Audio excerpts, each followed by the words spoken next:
Hello दोस्तों, क्या हाल चाल। स्वागत है आपका फिर से एक बार हमारे ब्रांड न्यू वीडियो के अंदर। Dear doctors, dear aspirant, dear future doctors, आज हमारी टॉपिक्स आई है वापस से मेडिकल टर्मिनोलॉजी पार्ट 2। ठीक है, हम यहाँ पर पार्ट 2 शुरू कर रहे हैं और यहाँ पर से जल्दी जल्दी हम टर्म्स इंपॉर्टेंट कवर कर लेंगे। आखिजा, आखिजा एक अरबी लफ्ज़ है।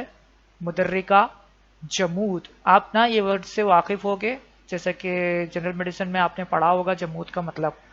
इसको शखूस भी कहते हैं। ठीक है, अब आते हैं यहाँ पर लग़वी माने क्या है इसके। अक़ज़ा के लग़वी माने है दफ्तन पकड़ने वाला, लेकिन इस्तिलाह तिब में एक मर्ज है। ठीक है, ये एक किस्म की डिजीज होती है जिसमें मरीज की हिस्स व हरकत, सेंसेशन, मूवमेंट दफ्तन मौकूफ़ हो जाती है। यानी कि मौकूफ़ मैंने बताया था लास्ट वीडियो में, ख़त्म हो जाती है और वो हिस्स व हालत और जिस हालत में होता है इसी हालत में रह जाता है। ठीक है, यानी बैठा है तो बैठा रह जाएगा, खड़ा है तो खड़ा रह जाएगा। तो कैटालिप्सी इसका अंग्रेजी नेम है।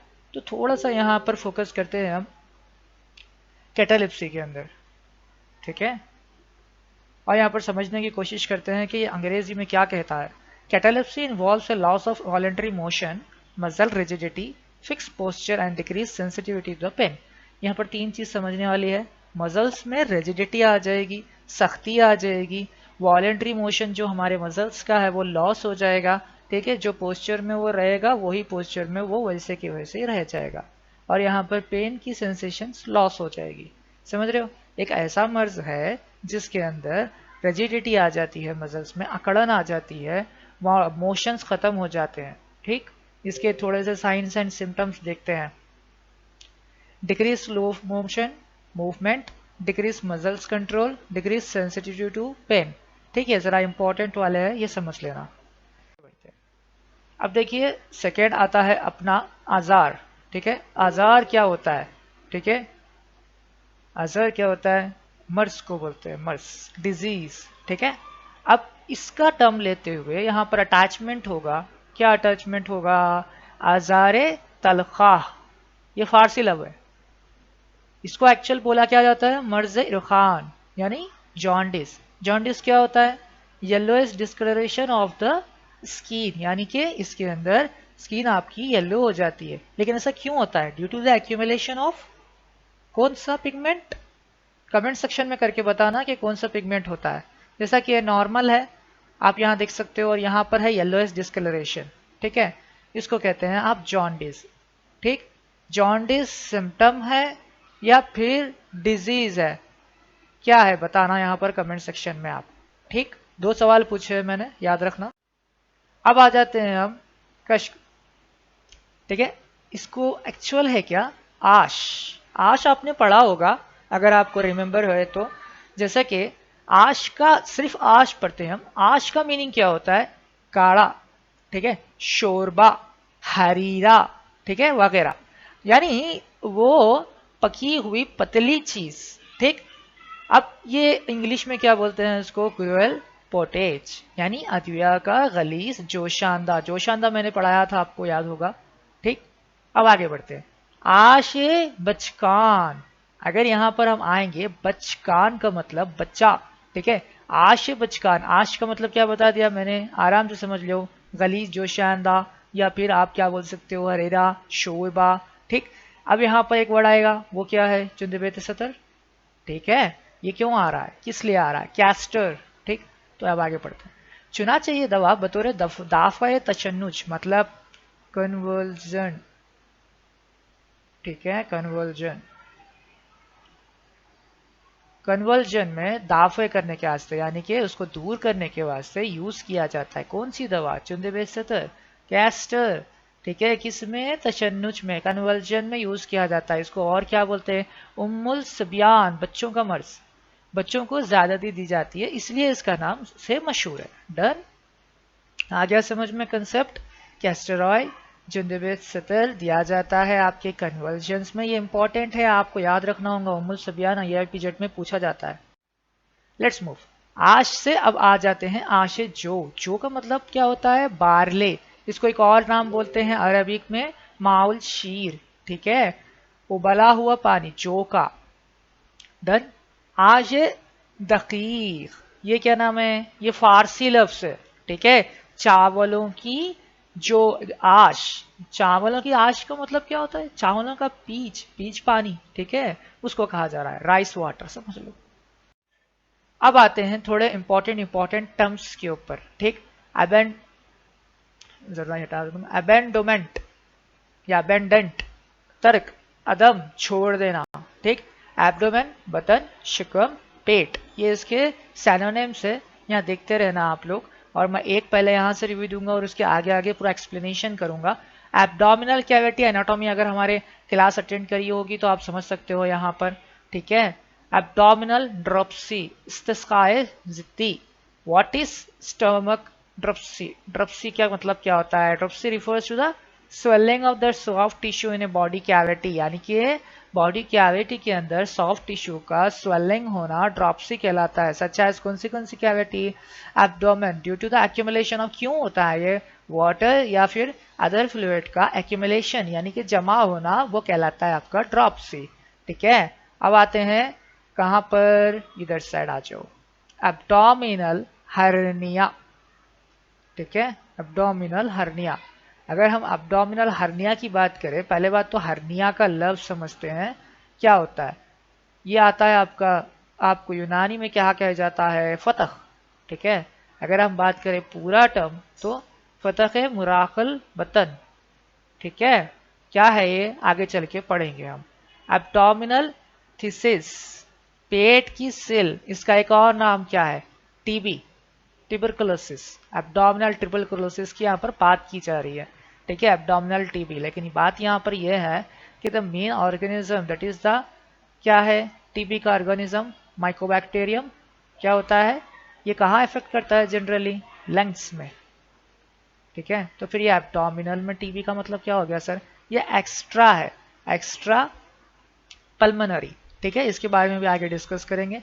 एब्डोमिनल प्रेगनेंसी, प्रेगनेंसी तो सुना है, लेकिन एब्डोमिनल क्या होगा, ये पेट का हमल, हमल है बतनी, इसके बारे में भी आगे पढ़ते हैं। एब्डोमिनल रिब्स, ठीक है, अजलाल खल्फ, पिछली फसलियां। अब थोड़ा सा यहाँ पर समझते हैं कंसेप्ट रिब केज का, ठीक है, या एब्डोमिनल रिब्स का मतलब क्या हो गया, क्योंकि रिब्स जो है वो ऑलरेडी क्या है, आपके थोरैसिक कैविटी में पाए जाते हैं, तो फिर ये एब्डोमिनल की बात कहाँ से आ गई, है ना, समझना चाहिए ये भी। तो कंसेप्ट पहले क्लियर करेंगे।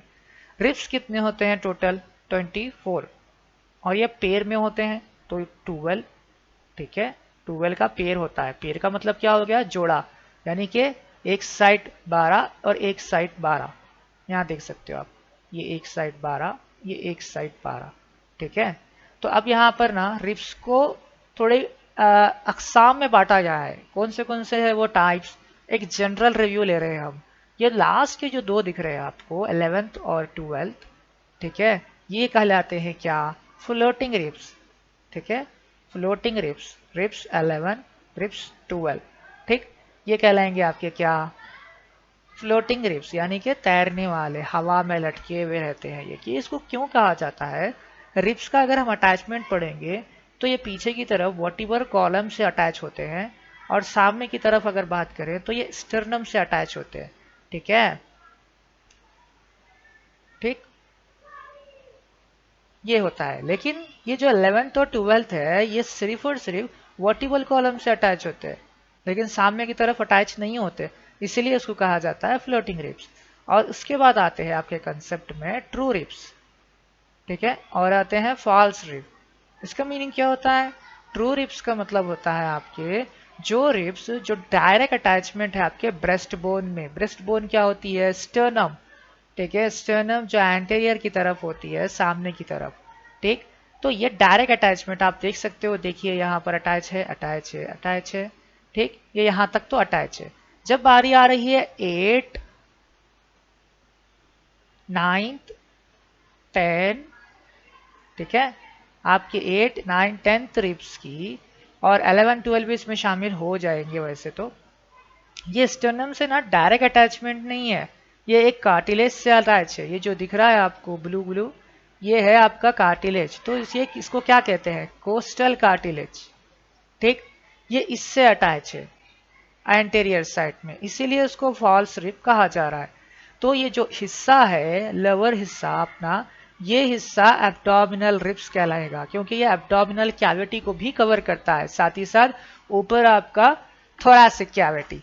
तो ये जो रिब्स रहेंगे नीचे के, जो आपको आगे चल के डायग्राम में दिखेगा, ये कहलाएंगे क्या, एब्डोमिनल रिब्स। क्यों कहलाएंगे, क्योंकि ये एब्डोमिनल कैविटी में आते हैं। चलिए आगे बढ़ते हैं। एब्डोमिनल वेसेरा, अब जैसा कि हमने बताया कि एब्डोमिनल कैविटी है, उसके अंदर जो जो ऑर्गन आएंगे, जैसे कि पैंक्रियास हो गया आपका, ठीक, पैंक्रियास,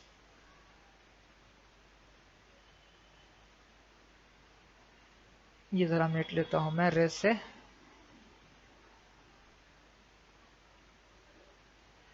पैंक्रियास, स्टमक, लीवर, ठीक है, ये सारे ऑर्गन्स जो कहलाएंगे वो कहलाएंगे एब्डोमिनल वेसेरा, ओहशाल बतन, ठीक। एब्डोमिनल वुंड, जब कभी भी एब्डोमिनल कैविटी में कोई वुंड लगेगा, जख्म लगेगा, वो कहलाएगा एब्डोमिनल वुंड। एब्डोमिनोस्कोपी एक किस्म का इंस्ट्रूमेंट जो कि यूज किया जाता है एब्डोमिनल कैविटी को एग्जामिनेशन करने के लिए। एबडक्शन, एडक्शन का कंसेप्ट आगे बताऊंगा। एबडक्टर एक किस्म की मसल है जो कि एब्डोमिन में पाई जाती है। अब कंसेप्ट एब्डोमिनल प्रेगनेंसी के अंदर, abdominal pregnancy is a rare type of ectopic pregnancy. What do you mean by ectopic pregnancy? बता सकता है कोई? Point is ectopic pregnancy is के इसको एक और नाम क्या दिया जा रहा है, एक्स्ट्रा यूटराइन प्रेगनेंसी। फर्स्ट यहां पर कंसेप्ट समझिए, एक्टोपिक प्रेगनेंसी, पहली बात तो नॉर्मल प्रेगनेंसी, एम्ब्रियो का इम्प्लांटेशन कहां होता है, यूट्रेन वॉल्स, ठीक, यूट्रेन वॉल्स में होता है। अब इसके अंदर ये समझने की चीज है अपने को, जो इम्प्लांटेशन होगा अगर यूट्रेन वॉल पे हो रहा है एम्ब्रियो का, then it is known as the normal pregnancy. अगर यूट्राइन को छोड़कर, ठीक है, अगर दूसरी तरफ हो रहा है implantation, that is known as the ectopic pregnancy. Like what examples, cervical, cervix area, peritoneal, peritoneal layer, ovarian, ovary के ऊपर, इन्फेंटिबुलर जो तक पार्ट है फैलोपियन ट्यूब का, तो इसे कह लेते हैं एक्टोपिक प्रेगनेंसी। तो यहाँ पर पढ़िए फिर से अब definition, an abdominal pregnancy is a rare type of ectopic pregnancy where the embryo or fetus, ये मैंने बताया था आपको इसका टाइम पीरियड लास्ट वीडियो में, is growing and developing outside the womb in the abdomen but not in the fallopian tube, ठीक है। अगर फैलोपियन ट्यूब में ना हो, यूट्राइन वॉल पे ना हो इसका, और दूसरे जगह पर, दूसरे प्लेसेस पे हो, that is known as the ectopic pregnancy. Like what, यहाँ पर आप एग्जांपल समझ सकते हो, यहाँ पर आप देखिए पिक्चर में, यहाँ पर एब्डोमेन से fetus को निकाला जा रहा है जो कि डेथ हो चुका है। चलिए आ जाइए समझते हैं what do you mean by the hernia. Hernia क्या होता है, it is an one type of protrusion of a tissue or the organ from its normal anatomical structure या फिर position, and hernia occurs when an organ exit through the wall of the cavity where it is normally sits, यानी कि जो anatomical structure है, यहाँ पर आपका tissue है या ऑर्गन है, अगर वो अपने बॉडी के स्ट्रक्चर से बाहर निकल के आ जाए, ठीक है, बाहर निकल के आ जाए, प्रोट्यूट हो जाए, तो वो कहलाता है क्या, हर्निया, ठीक। अब इसके यहाँ पर एग्जाम्पल से आप देख सकते हो, एपिगैस्ट्रिक रीजन, अगर एपिगैस्ट्रिक रीजन पे हो तो, और अगर इंसिशनल किसे कहते हैं, अगर प्रीवियस कोई सर्जरी कराई गई हो, वहां पर स्कार मौजूद हो, वहां से अगर हर्निया हो रहा है, प्रोट्रूशन हो रहा है, that is known as the incisional. Direct, indirect inguinal hernia, umbilical, femoral, ठीक है, इसके बारे में हम आराम से डिस्कस करेंगे कंसर्न स्टेट में। Let's move to the abduction and the adduction. कुछ नहीं है, एब्डक्शन का मतलब होता है away from the body midline, और एडक्शन का मतलब होता है toward the central line of the body. आया समझ में? यहाँ देखिए, अवे फ्रॉम द बॉडी, ये क्या होता है, टूवर्ड्स द बॉडी, बॉडी के सामने आना, ये बॉडी के दूर जाना, ये कहलाता है क्या, abduction, adduction. So that's it for this guys. Next video आपको मिलेगी इंशाल्लाह उमर तबैया की, जो कि हम ख़त्म कर देंगे। और जो भी लाइक नहीं किया हो, सब्सक्राइब नहीं किया हो, don't forget to like and subscribe our channel. जब तक के लिए मिलते हैं, गुड बाय।